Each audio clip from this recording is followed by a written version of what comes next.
What's going on, guys, and welcome back to WWE Network and Chill, where every single week I, Graham G.S. Matthews, break down all the original content I watch on the WWE Network. Today we're talking the latest episode of Table for Three, airing after Raw this past week, featuring 3MB, the long-awaited return of the former trio consisting of Heath Slater, Jinder Mahal, and Drew McIntyre. Now, it's been a long time coming. I'm sure the first thought in everyone's mind when WWE initially rehired Jinder and Drew a few years ago was a table for three featuring these three right here. To be quite honest with you, I was never the biggest 3MB fan. I honestly was annoyed by the group, if only because I thought it was a massive waste of Drew McIntyre. I thought at some point, he would break away, become a big star again, be rebuilt back up. Obviously not the case. They were around from late 2012, almost exactly 2 years ago did they debut, and they broke up at the time of Jinder and Drew's legitimate releases from WWE in June of 2014. So almost 2 years those guys lasted on the WWE main roster. And, they had a lot of entertaining moments, weren't really involved in anything newsworthy or noteworthy from a storyline standpoint, but they could always be counted on for comedy and stuff like that. So that was who this episode of Table for Three featured. They kicked things off with Drew McIntyre bringing up how Heath Slater did not go to his wedding, apparently a few years ago. According to Slater, he was moving at the time, so he couldn't make it. They talked about the debut of 3MB back in Nashville in October of 2012. Slater said that he wanted the band, coming off of his Raw 1000 thing where he was confronting all the legends, and quite honestly, the guy was on fire at the time. He really was not, doing a lot before that. He was just kind of the jobber to the stars. So for him to be involved in something meaningful leading up to such a big show with guys like Vader and then Psycho Sid and Bob Backlund, then later Lita at the show itself, it was pretty big. And then they did nothing with him coming out of that show. I thought they might reward him with like an Intercontinental Championship run. Nothing. The guy was involved in nothing. So Slater said that he wanted the band to kind of remain relevant and do something cool. He thought that he would get either, I don't know why he thought Dean Ambrose. Dean Ambrose had not yet made his debut on TV by that point. Just to be introduced as a lackey for Heath Slater seemed a bit of a waste to me in storyline, or just in general. So I'm not really sure why he would have assumed that Ambrose would have been with him. Maybe he was joking, I'm not sure. But more realistically, he thought that he'd be paired with Kurt Hawkins or Fandango, who was talking to Jinder about it.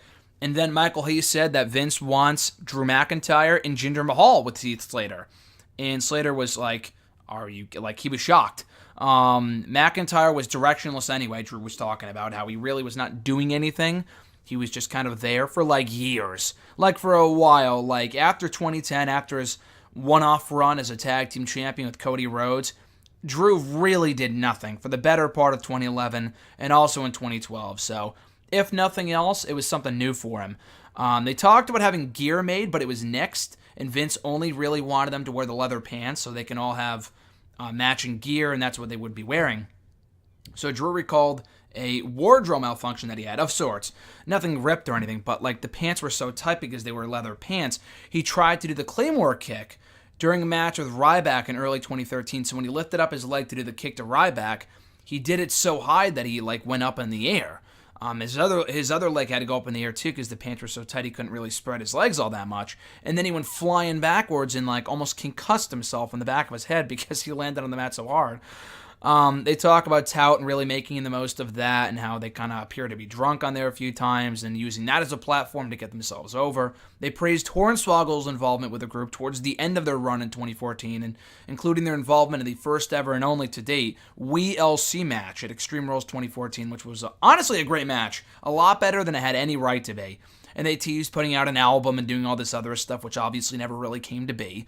Drew McIntyre said, you got to make the most of what you have. And the guy really, like he had said, was not doing anything at that point, so at least the 3MB stuff, although goofy and kind of stupid, obviously, at least in my opinion, it was better than nothing. And he was making the most of it with the air guitars and going all out with the look and whatnot, so it was kind of a waste of his talent, mind you, but at least he was making the most of it.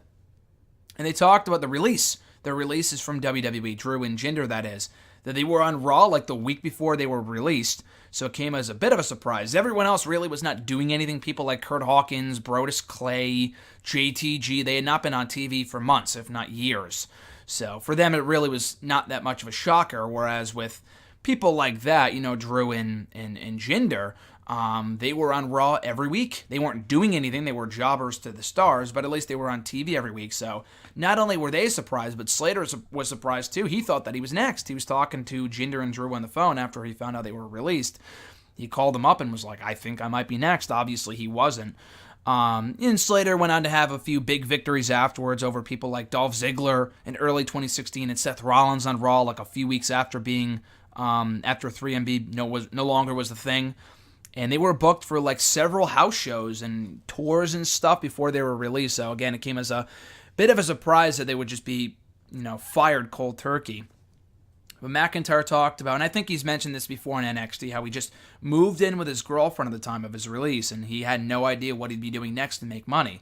To be released from his dream job was obviously heartbreaking, but he used that as motivation to kind of reinvent himself. And he did not mention Impact here or whatever other companies he was a part of, which I thought he might, because they obviously have not shied away from mentioning Impact here on WWE TV or on Table for Three and shows like that on the network. So I thought they might, and he didn't. But anyway, he talked about how he was a different person in his mid-20s, and his current wife helped him kind of get over that and helped him deal with stuff. And also, Heath and Jinder were there for him, so I kind of praised them for that. And Jinder talks about how getting released was the best thing to ever happen to him, because without getting released, he would still be unmotivated and on the roster today, likely. Probably not. But he would still be unmotivated and not really doing anything to make himself better. So he started training again after being released, and it was soon after that he got the call to come back in 2016. And he says that he's currently giving it his all, and that he's trying to make the most of everything he's a part of. And obviously that was what led to him becoming WWE Champion in the spring of 2017. I mean, that was more of an, in my opinion, more of like their way of boosting the Indian market, which obviously did not work, but at least they tried, I guess.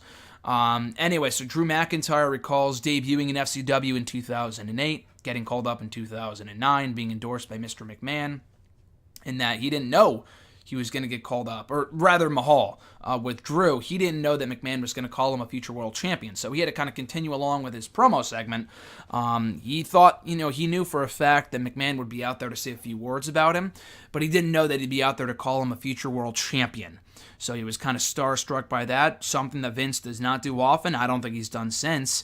And obviously he went on to become a world champion elsewhere, in Impact and other companies, but hopefully it's not long before he's a world champion in WWE. Only took him 10 years, but at least he's finally there, and that's not really to any fault of his own. That's more the company's fault, but I think he's more ready now than he was even 10 years ago. Anyway, with Jinder, he talked about how he also did not know that he was getting called up in 2011. He was working in FCW in like 2010 or so, and then he got brought up with the Great Khali in early 2011, and then things kind of took off from there. Heath Slater debuted, obviously, as part of NXT in 2010, the original NXT, the shitty version of NXT, the competition show version of NXT, and how McMahon wanted to bring them up as a group the entire season, that season of rookies consisting of Wade Barrett, Daniel Bryan, Darren Young, Skip Sheffield, a.k.a. Ryback, all those guys. And he recalled the Nexus debut and everything that went down beforehand, like what they were told by McMahon to kind of swear to secrecy and not tell anyone what was about to happen and what to do and what not to do, blah, blah, blah. And it was pretty crazy when Slater brought up here. I think Jinder said, so you're the only Nexus member remaining. And this was filmed over WrestleMania weekend, so obviously by that point, Bryan had since returned to the ring. But other than that, Slater, I think, was the only one in David Otunga, but he doesn't wrestle anymore, so David's still there. But beyond David, let's see, Justin Gabriel's gone, Wade Barrett's gone, Ryback's gone, Darren Young was fired last year. I'm trying to think who else was part of the group. I'm sure I can name all 7 or 8 members if I could off the top of my head, but yeah, there were a lot of them that were all cut in the years that followed. Barrett left in 2016, Ryback left in 2016, Darren Young was fired last year. I think Justin Gabriel left in 2015, if I'm not mistaken. So yeah, I think there was a lot of people that left or that were fired in the last couple of years, and through that all, Slater was the only one who remained on the roster until Bryan came back to the ring earlier this year.